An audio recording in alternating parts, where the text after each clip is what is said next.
El jamón es Plum-Rose. Y si hablamos de la correcta alimentación de la familia y con eso no se inventa, el jamón, de nuevo, es Plum-Rose. 70 años haciendo familia. Amaneceres en primera fila. Román Losinski. Circuito Éxitos. Hace hoy 66 años, el 23 de enero de 1958, Venezuela despertaba con la noticia de la salida del general Marcos Pérez Jiménez del país rumbo a España, tras un decenio de dictadura, 5 de junta militar, 5 de Pérez Jiménez como presidente. Pues la democracia podía comenzar a forjar su camino, al menos coquetear con eso, con democracia, con libertad. La verdad es que el 23 como fecha, este 23, fue el fin de un largo proceso, pero también el inicio de otro. Y de este 23 de enero de 1958 queremos hablar con nuestro invitado. Vamos a recibir a esta hora en la línea telefónica a Jesús Piñero. Jesús Piñero es historiador, es periodista, es colaborador de Pro Da Vinci. Lamentablemente ha caído la llamada. 7:36, vamos a colocar algo de música, vamos a retomar ese... ¿le tenemos ya? ¿Sí? Efectivamente, sí, me confirma Vero que lo tenemos. Repito, Jesús Piñero es historiador, periodista, colaborador de Pro Da Vinci. Jesús, muy buen día, ¿cómo estás?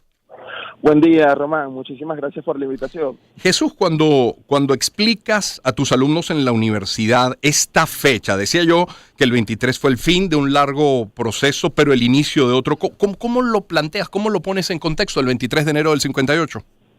Bueno, el 23 de enero, tal como tú lo señalas, fue un parteaguas en la historia de Venezuela.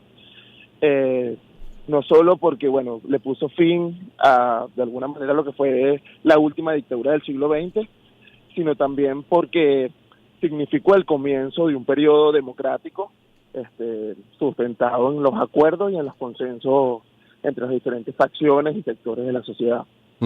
Es ingenuo pensar en el 23 de enero como algo que se precipita en cuestión de horas, porque decía yo es un largo proceso, pero ¿cuál fue el detonante para que ese 23 de enero tomara la decisión Pérez Jiménez de abandonar el país?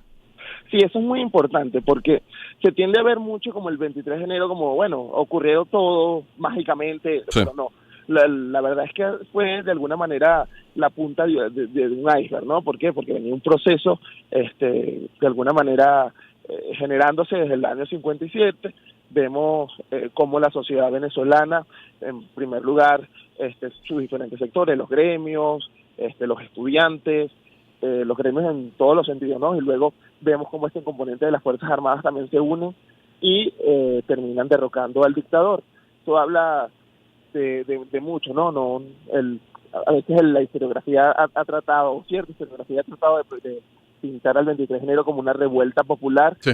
Y no fue del todo así. Al final quienes tuvieron la última palabra fueron los militares, y eso ocurre justamente, bueno, los primeros síntomas los vemos el 1 de enero, y luego es un proceso que se viene agudizando hasta llegar al 23 de enero, cuando finalmente el avión despega de la Carlota y los venezolanos comienzan una transición hacia la democracia que no es sencilla, sino que también va a requerir no solamente del compromiso de los actores y de las élites de ese momento, sino también de la ciudadanía en las calles, manteniendo y presionando al nuevo gobierno.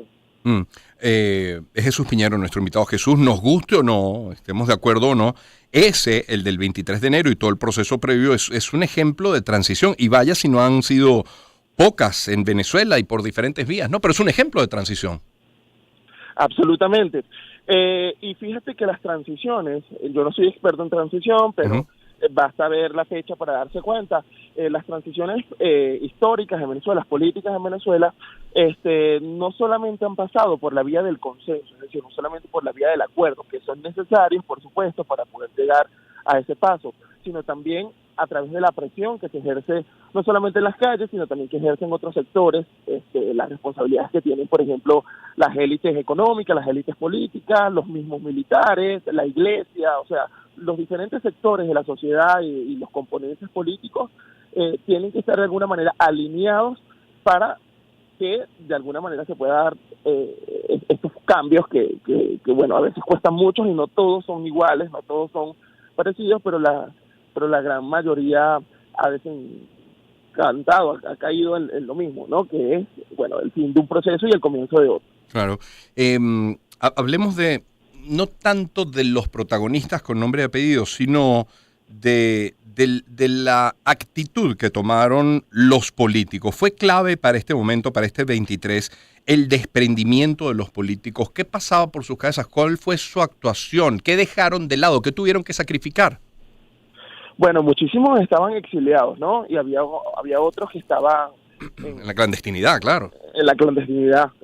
Vale destacar también el papel que tuvieron los estudiantes de la Universidad Central de Venezuela, y además con el 21 de noviembre del año 57.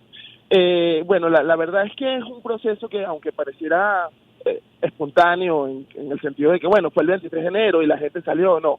Un proceso que, como ya comenté, venía generándose desde el año anterior, y lo que hicieron los políticos fue capitalizar y aprovechar el ambiente de descontento y que había hacia la dictadura, y por supuesto aprovecharlos y nada, luego sacar provecho de eso también, porque cabe destacar que, insisto, no fue una revuelta popular lo que saca a Marcos Pérez Jiménez, sino, bueno, la última decisión, el último acto lo tuvieron los militares que, bueno, decidieron darle la espalda esa madrugada, y salió y que le dieron la espalda incluso mucho antes, ¿no?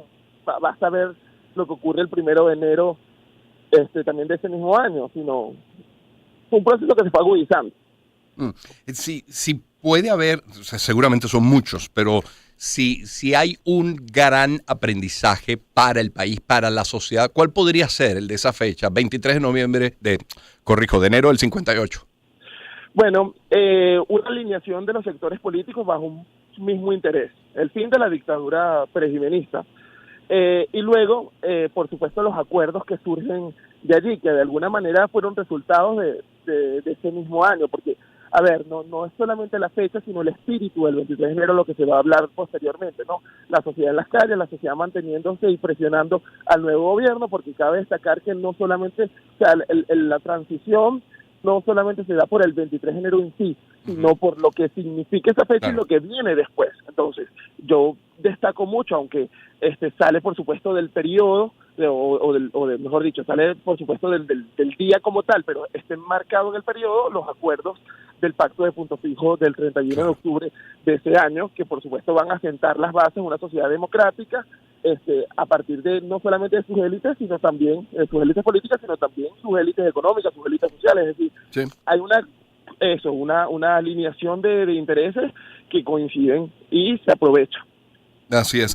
Pues nada, agradecerte, Jesús, por este análisis con nosotros de esta fecha del 23 de enero de aquel año 1958. Jesús Piñero con nosotros, historiador, periodista, colaborador de Pro Da Vinci. 7:43 de la mañana, le ponemos música al espacio. Dan Hartman y I Can Dream About You. Yo puedo soñar contigo. Empezamos el año en su compañía. Circuito Éxitos. Caracas, Maracay, Puerto La Cruz, Puerto Ordaz, Barquisimeto, El Vigía, Guarenas, Guatire, Mérida, Táchira, Margarita, Maracaibo, Maturín. Circuito Éxitos. Melodías de siempre. Sonidos en primera fila.